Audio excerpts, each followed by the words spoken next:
This is the Expect Awesome Podcast, your source for expecting and achieving awesome with a God-powered confidence. And now, motivational speaker and Integrity Doctors President, Mr. Ryan K. Mall. What's going on, everybody, and welcome back. This is the Expect Awesome Podcast, and I am Ryan K. Mall. Thrilled to be with you another week here. I know I told you that I was going to start a new series, and that's going to be true soon. Not yet. I took the week off. We had Summer Spectacular. We had our biggest event in Kansas City, our big kind of chiropractic party that we throw every single year, and this year's was just crazy awesome. Just so much fun, so sweet, so happy to have done it. And now that it's over with, I always kind of take the week afterwards just because it's a lot. It's typically a lot to unwind, but this one especially. This one was really a lot to just relax from. So I took a week off, and what I wanted to do was something I did last year, and that is I want to reflect on it. I want to reflect on not just the event itself. Like, I don't want to just talk about what we did at the event. What I want to do is I want to kind of tell you something I learned from the event and something that I think will help all of you. So I'm going to take something that happened at our event and I want to apply it to you. I want to apply it to something that you need to learn in your business, because this will help make sure, as we kind of continue on this leadership topic and as I move into kind of hiring, this kind of helps to unfold those things. So This event, we had it in Kansas City. We had the Kansas City Music Hall. It is our biggest event every year. And there were a lot of challenges this year. I mean, there's no other way to say it. I mean, with this COVID pandemic, there was so many hoops we had to jump through, so many things we had to prepare for, so many things we had to do. There was so much going on behind the scenes that nobody ever saw, nobody ever even thought was going on, but it was. And because of that, it meant that we had to do things differently, and we had to go for things differently. And we had to do things we weren't necessarily used to doing, or even enforce things that we didn't really think we had to enforce. And one of the things that kind of kept coming up, as everyone knows, during this pandemic, there are all these rules and things you have to follow. And there are these mask mandates, and you have to wear masks. And we were in a city where masks are required, and they're required inside at all times in all buildings. And what was so interesting was that we had this weird period where a few months before, where we had staff members from certain offices that were writing, and that wasn't just one, it was multiple. So I want to pin it out like it's just one person or one anything. It was quite a few. And what they would do is they were calling not just us, but they were even calling and emailing the venue, the place that had approved us, the place that had said that this could go on, saying that basically the event should be canceled because it's not safe. This is not safe. We don't want to be put in danger. All the things you hear everywhere on social media, that was basically what was happening behind the scenes. Even to the point that on the day of, whereas Spectacular was smaller than it ever was, even though I say it's our biggest event, we obviously had a lot less people because of the COVID thing. It was a lot more stressful. Even though it wasn't even close to the size we had last year, it was way more stressful because of these rules, because of these things that are happening, because of these discussions that everybody's talking about.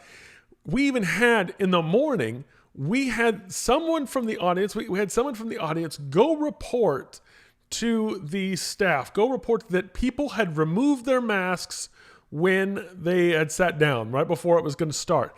And so just before we hit the start button and went into the whole conference and did it, we had someone from the venue come out and say that it's been reported to us that the people have taken off their masks, and less than 50% of the room is wearing their masks now. And that needs to change. Otherwise, we will shut the day down.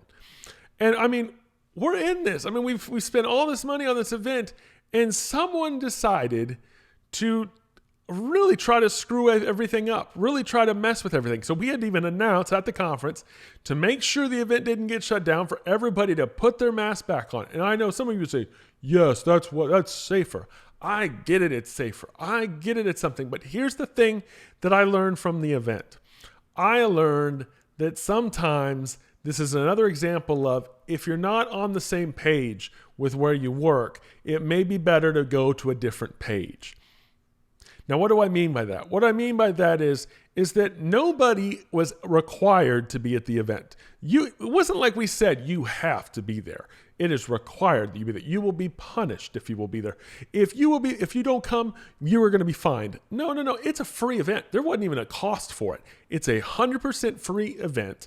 And in that being a free event, it wasn't a requirement to be there. It was just a fun, nice party we thought we were paying for to throw for people to enjoy, to be inspired, and we video it, so we always post that after the fact. And so we just thought it's a great thing out there. To think that some people thought it was better to not just avoid it, not just not go, that they would rather get us shut down completely. That's where I have the issue. That's where I have to ask the question, why do you still work there? Why? If you aren't on the same page, see, you could say it's for health. You could say that you're defending someone's health. You could say that you think it's safer. I get it. I get all that. Problem is, though, if you are afraid for your own health, defend your own health. Go somewhere else. Don't come to the event. But here's the issue we had. Even when this started and even when this came up, we had talked to some of our members whose staff were doing this. And one of the members I talked to over the phone said, well, I just want to make sure you understand, they don't speak for me. And that's where I want you to get one real big lesson here. As long as you are paying them, as long as they work for you, they speak for you. See, when you tell me that, well, they don't speak for me. Yeah, they do.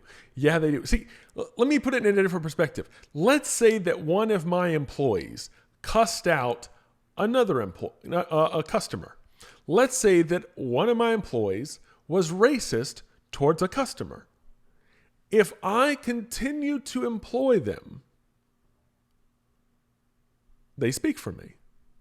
See, if I don't react, if I don't take action in the way that it's supposed to be, if I don't do what's right, if I don't stand up for my business and I let others just speak out and I don't do anything for it, they speak for you. I realize that this isn't a fun thing to say. I realize this isn't a fun topic, and I realize this doesn't sound very awesome. But what I want to make sure that you understand is the way we keep awesome in the business and the way that we keep the business awesome is by keeping people that don't want awesome out. It's by keeping the people that want to tear things down out. I get it that if you don't want to go, then don't go. I get it if you don't think you think your health is a problem. I get it, then don't go. But don't attack the other side. And then you can't say on top of it that they don't speak for me. Yes, they do. As long as they're there. If one of my employees said something derogatory towards another person and I continue to employ them, they speak for me. Because as long as they're wearing that uniform, as long as they've got that name tag, as long as they're a part of this deal, they're with you. And there's no undoing that. Keep in mind, you represent your company at all times. At all times. See, if you're out in public and you've got the shirt on of your business, you represent them. If you want to wear your shirt home, let's say you have a Scrubs with your name on it. You wear the Scrubs home, it's got the office logo on there. If you go to the club and you get drunk or you go to happy hour or whatever it is and you make a fool of yourself, you represent them. Staff, you represent them. And doctors and business owners and whomever, if you own a business and they do something and it's related to your business, it speaks for the business. Now, if you say it doesn't, I don't intend for that. It doesn't matter how you intend it. It doesn't matter what you want. They do. The only way to get above that, the only way to change that is to make sure you do the right thing. You keep the right people. You say the right thing. As an easy way to close this, I was talking to Joe Theismann backstage, NFL legend Joe Theismann, who was our headlining speaker at the event. And Joe said something to me that I will say this, it's not very PC and it's not very family friendly. So I'm going to kind of not use the whole word. But he said this. He said, I was thanking him. I should explain it. I was thanking him for being so easy to work with and being so nice and just being willing to do stuff. And because he'd signed stuff for us, he'd done stuff for us, he'd gone to some things that he didn't have to do and he wasn't required to do. And so I thanked him. I said, Joe, I really appreciate you being so open to, work with us and do things for us. And he said, Ryan, I have found it takes a whole lot of work to be an a-hole. And trust me, there are a whole lot of people who work really hard at it. Now, I thought that was a great quote. There's a lot of people out there working really hard to be an a-hole. Now, like I said, I know it's not family friendly. I know it's not godly. I know it's not the way that we like to do things here on this podcast or anything ever. But it's interesting to note that it brings up a quote that my dad taught me long, long time ago. And it's simply this: don't do business with bad people. That doesn't just mean who you sell to, who you offer your products to, who you do business with. That also means who you work with. Bad people will always hurt you, no matter what. You can defend them to the end of the earth, but if they're up to no good, they're up to no good. And if they don't have the best intentions for you and your business, they're not worth keeping. They're not worth having. It isn't going to work it. If you want people around you that speak for you, that's who you should really want. When you understand that every employee you have speaks for you and represents you, then that's the importance of making sure that you only have the best people around you, that you only have the best team around you, that you only have the best employees around you, that you only have the best people, because you want to make sure that you are represented all the time, the same way, the right way. So I want you to understand, when you're talking to your team and when you're doing with your teams and you're having discussions with your team, as soon as someone starts talking negative and starts doing the wrong thing, start recognizing, keeping them, they speak for you. And if they always push back and always go the other route and the other staff sees it and they'll look at you, the boss, and you keep them around, they'll think they speak for you. Because why else would they be here? Why else would we keep them? Do business with good people. Do the right thing.